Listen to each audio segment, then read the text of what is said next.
Bonjour et bienvenue sur la chaîne Crypto 14, ici nous vous faisons le résumé de l'actualité crypto en 10 minutes. Intel annonce la sortie d'une puce blockchain qui révolutionnera le mining des crypto-monnaies. Majoritairement pratiqué à ses débuts par des spécialistes de la cryptosphère, le mining des crypto-monnaies s'est progressivement démocratisé ces dernières années. L'activité qui attire désormais de nombreux particuliers s'apprête à connaître une importante révolution grâce aux derniers produits d'Intel. La société vient en effet de concevoir une puce blockchain qui permettra d'effectuer le mining des crypto-monnaies en un seul clic. Accélération des tâches et économie d'énergie.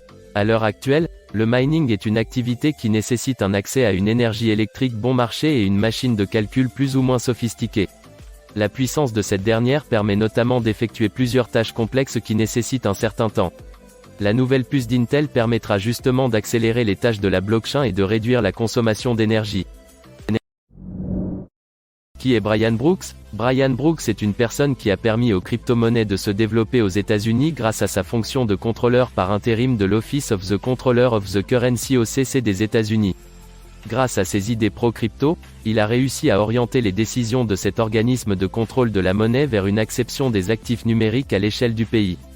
Afin d'obtenir ce poste, Brian Brooks a derrière lui un parcours intéressant, sans quoi il n'aurait jamais pu obtenir cette fonction.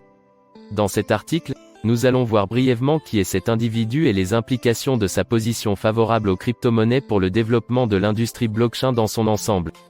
Éducation et parcours professionnel. Brian Brooks possède 2 diplômes en rapport avec le droit. Tout d'abord, il a effectué ses études à la prestigieuse université de Harvard, l'une des plus réputées dans le monde. PwC révèle que les fusions et acquisitions dans la cryptosphère ont augmenté de près 5000% en 2021. Avec l'adoption croissante des crypto-monnaies, l'industrie crypto ne cesse de bénéficier d'un afflux important de capitaux de la part des investisseurs. Ceci a contribué à amplifier les fusions et acquisitions dans la cryptosphère au fil des années. La société PwC vient de révéler dans son dernier rapport qu'elles ont réalisé une hausse massive de 4846% en 2021. Une pratique qui se développe davantage en Amérique. Selon les données recueillies par PwC, les fusions et acquisitions de la cryptosphère sont passées d'une valeur de 1,1 milliard de dollars en 2020 à 55 milliards de dollars en 2021. Cette croissance spectaculaire s'est également accompagnée d'une augmentation de la taille moyenne d'une fusion-acquisition qui est désormais de 179,7 millions de dollars. En outre, l'année 2021 a vu l'activité se déplacer à nouveau vers l'Amérique. Saint-Valentin, le FBI prévient contre les romances scam. L'année 2021 a vu plusieurs actes malveillants mettant à terre plusieurs entreprises d'exchange de crypto-monnaies. Cela a mis en alerte plusieurs instances, pour ne citer que les régulateurs qui n'ont pas attendu très longtemps avant d'amplifier la répression sur le marché cryptographique. Des crypto-monnaies pour soutenir l'armement nord-coréen. Il y a quelques jours de cela, la Corée du Nord a brandi un programme de missiles financé avec des crypto-monnaies volées. Ce qui n'est pas du tout un bluff puisque Chainalysis a confirmé l'accumulation illégale d'actifs numériques dans cette partie de l'Asie en 2021. Le cabinet de renseignement lui accorde, en effet, la détention d'une somme avoisinant les 400 millions de dollars. Le pays de Kim Jong-un s'est rempli les poches en usant de plusieurs tactiques, à savoir hameçonnage, exploitation de code, logiciels malveillants, siphonnage de fonds issus de portefeuilles à chaud. Uber pourrait accepter les crypto-monnaies comme moyen de paiement. Uber pourrait rejoindre dans un avenir proche la liste des entreprises qui acceptent les crypto-monnaies comme moyen de paiement. Le PDG de la société, Dara Khosrowshahi, vient d'affirmer qu'il était ouvert à cette possibilité sous certaines conditions. Il a tout de même assuré que cette option de paiement finira par être adoptée par Uber dans un avenir proche. Une solution trop coûteuse et pas suffisamment écologique. Lors d'une récente interview accordée à Bloomberg, Dara Khosrowshahi a cité 2 facteurs qui empêchent actuellement Uber d'approuver les crypto-monnaies pour le paiement de ses courses. Il s'est notamment attaqué au coût élevé des transactions crypto et à leur impact sur l'environnement. Cela pourrait définitivement se produire. Nous avons des conversations en permanence. Ubisoft UBSFY, le NFT dans les jeux ne fait pas l'unanimité des employés? S'il y a un véritable frein pour le développement d'un projet, c'est l'absence d'inclusivité. Or, c'est une carence avérée dans la volonté d'intégration des NFT dans les jeux d'Ubisoft. On sait que certains employés n'approuvent pas l'idée des tokens non fongibles, au détriment des récentes décisions de la direction. La hache de guerre déterrée. Des sources en interne auraient confirmé la déclaration de guerre émanant des employés au sein du très célèbre éditeur du jeu Assassin's Creed.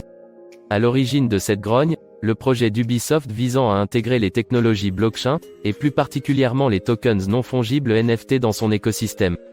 Afin de pouvoir comprendre cette brouille, revenons un peu sur ce fameux message du 10 février. Il y a 96 399 millionnaires anonymes en BTC dans le monde.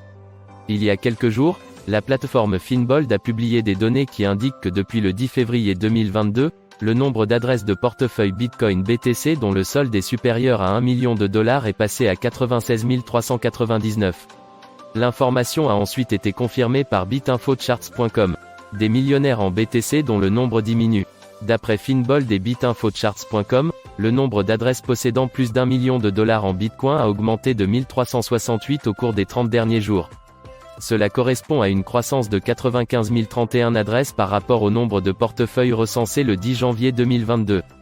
Même si cette croissance peut sembler remarquable, elle reste cependant insignifiante par rapport aux statistiques du 28 octobre. Le 28 octobre 2021, il y avait 116 139 portefeuilles contenant du Bitcoin BTC qui avaient été déclarés millionnaires. États-Unis, la capitale mondiale du mining de Bitcoin BTC, d'après le PDG de GEM Mining. En juin dernier, la Chine a annoncé le lancement d'une politique de répression du minage des crypto-monnaies sur son territoire. Une décision suivie d'une totale interdiction des actifs numériques de la même espèce, 3 mois plus tard. Sauf qu'en adoptant de telles mesures, Pékin a occasionné une vaste migration de mineurs vers des territoires moins répressifs comme les États-Unis. Les États-Unis accueillent les mineurs à bras ouverts. En voulant éradiquer les crypto-monnaies du pays, la Chine a permis à son rival économique, les USA, de profiter d'une très grande opportunité. Celle de l'hébergement d'un très grand nombre de mineurs de Bitcoin et autres crypto-devises. Qu'est-ce que la blockchain Avalanche Avax ? Le réseau Avalanche Avax prévoit de proposer de nouvelles fonctionnalités à ses utilisateurs. La plateforme a notamment pour objectif d'évoluer considérablement, tout en rendant plus facile et plus agréable son utilisation. Mais en quoi consiste le réseau ? Quelles en sont les particularités ? Voici quelques réponses. Qu'est-ce que le réseau Avalanche Avax ? Avalanche Avax est une plateforme qui a été lancée en 200 par Avalabs. Compatible avec les contrats intelligents, elle vise à fournir une solution blockchain évolutive, tout en maintenant la décentralisation et la sécurité. Aussi, elle se concentre sur la réduction des coûts, la rapidité des transactions et l'éco-compatibilité. Depuis quelques années, Avalanche Avax est devenue très populaire. C'est ainsi que la valeur d'Avalanche TVL est montée à 8,41 milliards de dollars et elle continue d'augmenter à travers les applications décentralisées des apps d'Avalanche. Pour l'analyste Lyn Alden, le Bitcoin BTC aura une année difficile. Lyn Alden, une analyste sur les actions et les stratégies en investissement, a affirmé dans une interview qu'elle s'attend à une année très peu bénéfique pour les investisseurs dans le Bitcoin BTC. Pour reprendre ses termes, elle a déclaré que l'année sera chaotique pour le Bitcoin BTC. Pas particulièrement optimiste pour le Bitcoin BTC. Lyn Alden n'a pas mâché ses mots au cours de son interview avec Stansberry Research. Elle a révélé que, contrairement à d'autres analystes, elle n'est pas particulièrement optimiste en ce qui concerne le BTC cette année. Pourquoi le dit-elle ? Elle a indiqué qu'elle s'est appuyée sur l'indice des directeurs d'achat PMI. Il s'agit d'un indice de la direction dominante des tendances économiques dans les secteurs de la fabrication et des services. Sur la base de cet indice, elle aurait anticipé les prix du BTC. Voilà, c'est tout pour ce résumé des actualités. Si tu as aimé, like, commente et abonne-toi pour recevoir nos prochains épisodes et à bientôt pour une prochaine vidéo.